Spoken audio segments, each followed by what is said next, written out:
Hello students, geography ज्ञान श्रृंखला में आपका स्वागत है। आज हम एक नया टॉपिक लेकर के आए हैं। आज हम लोग अध्ययन करेंगे भारत के कौन कौन से पठार हैं। उन्हीं संदर्भ में जैसा कि आप जानते हैं मैपर में भी इससे रिलेटेड क्वेश्चन आता है और इम्पोर्टेंट टॉपिक भी है। तो भारत में कौन कौन से पठार हैं, किन किन क्षेत्रों में उनके क्या नाम है, उनके संदर्भ में अध्ययन करेंगे। चलिए स्टार्ट करते हैं, देखते हैं भारत में कौन कौन से पठार हैं। सबसे पहले आप जानेंगे कि पठार होता क्या है। तो हमने यहाँ पे फिगर में बनाने का प्रयास किया है।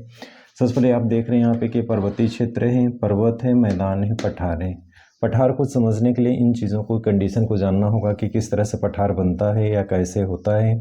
तो पहाड़ है, पहाड़ी क्षेत्र से नीचे ये समतल क्षेत्र है, मैदान जिसे बोला जाता है, और नॉर्दर्न फील्ड एरिया, और सेकंड साइड में पठार है। तो पहाड़ी क्षेत्र से नीचे, मैदानी क्षेत्र से उठा हुआ समतल व सपाट क्षेत्र को पठार कहते हैं। तो जैसा कि आप जानते हैं, पठार एक ऐसा विशिष्ट क्षेत्र होता है जो काफ़ी ऊंचाई पे होता है, पहाड़ी क्षेत्र से नीचे होता है और मैदानी क्षेत्र से ऊपर होता है, समतल व सपाट होता है।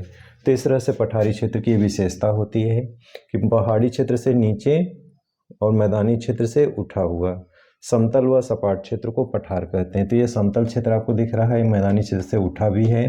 तो इस तरह से पठार का ये डिफिनेशन हुआ। अगले स्टेप में देखेंगे, हमने यहाँ पे लिस्ट बनाया है कौन कौन से पठार हैं और किस राज्य में हैं, और यहाँ पे मैप पे हमने लोकेट करने का प्रयास किया है। जैसा कि आप जानते हैं कि एग्जाम में इस तरह से लोकेट करने के लिए आता है कौन से पठार कहाँ पे हैं। सबसे ऊपर साइड में लद्दाख का पठार है, और लद्दाख का पठार की विशेषता क्या है कि जैसा कि आप देख रहे हैं, भारत का सबसे ऊंचाई पे स्थित ये पठार है, लद्दाख का पठार। तो सबसे ऊंचा स्थिति है, सबसे ऊंचाई पे है ये। सेकंड आपका इसी क्रम में आता है मालवा का पठार है, और मालवा का पठार जैसा कि आप देख रहे हैं मैप में हमने यहाँ दिखाया है, दर्शाया है, क्योंकि लोकेट करने के लिए भी आता है मैप में। तो ये मालवा का पठार है। सेकंड स्टेप में बुंदेलखंड का पठार है, और बुंदेलखंड का पठार जैसा कि आपको दिख रहा है कि मालवा के पठार से राइट साइड में है। ये आपको लर्न रखना होगा, अपने माइंड सेटअप में इस तरह से करना होगा जिससे आपको लर्न रहे। एग्जाम में अगर लोकेट करने के लिए आ जाए तो आप लोकेट कर लीजिए कि मालवा के राइट साइड में थोड़ा से अप साइड में बुंदेलखंड का पठार है, और दोनों पठार के डाउन साइड में नीचे बघेलखंड का पठार है, और एकदम राइट साइड में जैसा कि आप देख रहे हैं छोटा नागपुर का पठार है। ये एग्जाम में हमेशा आता है, इन पठारों को मैप में लोकेट करने के लिए आता है। और ये आपको जानना है कि तीनों, ये तीन इस तरह से, और ये कि लास्ट में छोटा नागपुर का पठार, इन चारों की अवस्थिति जाननी होगी आपको, किस तरह से चार पठार हैं जो मैप में लोकेट करने के लिए आता है। तो मालवा का पठार है, बुंदेलखंड का पठार है, बघेलखंड का पठार है, और नेक्स्ट है यहाँ पे छोटा नागपुर का पठार। सबसे बड़ा क्षेत्र दक्कन क्षेत्र है, दक्कन का पठार है जो भारत का सबसे बड़ा पठार है। लद्दाख पठार सबसे ऊंचाई पे है, सबसे ऊंचा पठार भारत का माना जाता है, और सबसे बड़े जो बड़ा क्षेत्र है वो दक्कन का पठार है, और ये भारत का सबसे बड़ा पठार के रूप में जाना जाता है। अब हम लोग यहाँ लिस्ट में देख लें पठार किस किस राज्य में अवस्थित हैं। तो फर्स्ट है लद्दाख, जो लद्दाख प्रदेश में है, अभी इस समय केंद्र शासित प्रदेश में आता है ये।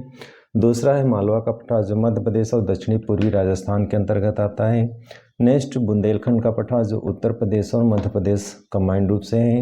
नेक्स्ट है बघेलखंड का पठार जो मध्य प्रदेश और छत्तीसगढ़ में है। छोटा नागपुर का पठार झारखंड, बिहार, उड़ीसा, पश्चिम बंगाल और छत्तीसगढ़ में विस्तृत है। और दक्कन का पठार जो तमिलनाडु, केरल, आंध्र प्रदेश, तेलंगाना, कर्नाटक, महाराष्ट्र, मध्य प्रदेश, उड़ीसा और छत्तीसगढ़ में विस्तृत है। तो इस तरह से मैप में शॉर्ट क्वेश्चन एमसीक्यू जो क्वेश्चन आते हैं कि ये पठार कितने राज्यों में विस्तृत है, इस तरह के क्वेश्चन आते हैं। और मैप में लोकेट करने के लिए हमेशा ये क्वेश्चन आते हैं पठारी क्षेत्र से कि कौन से पठार किस क्षेत्र में है, उनकी अवस्थिति क्या है। लोकेट करने के लिए आता है तो आप यहाँ पे दिख रहा है किस तरह से मालवा का पठार है, बुंदेलखंड का पठार अप साइड में है यानी राइट साइड में, डाउन साइड में थोड़ा सा बघेलखंड का पठार है, और इस साइड में छोटा नागपुर का पठार है, और लास्ट में दक्कन का पठार है जो सबसे विस्तृत क्षेत्र में फैला हुआ है।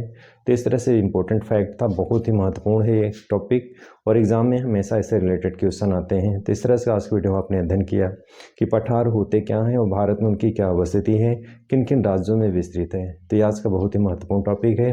नेक्स्ट वीडियो में फिर से नए विषय वस्तु मिलेंगे, तब तक के लिए जय हिंद, जय भारत।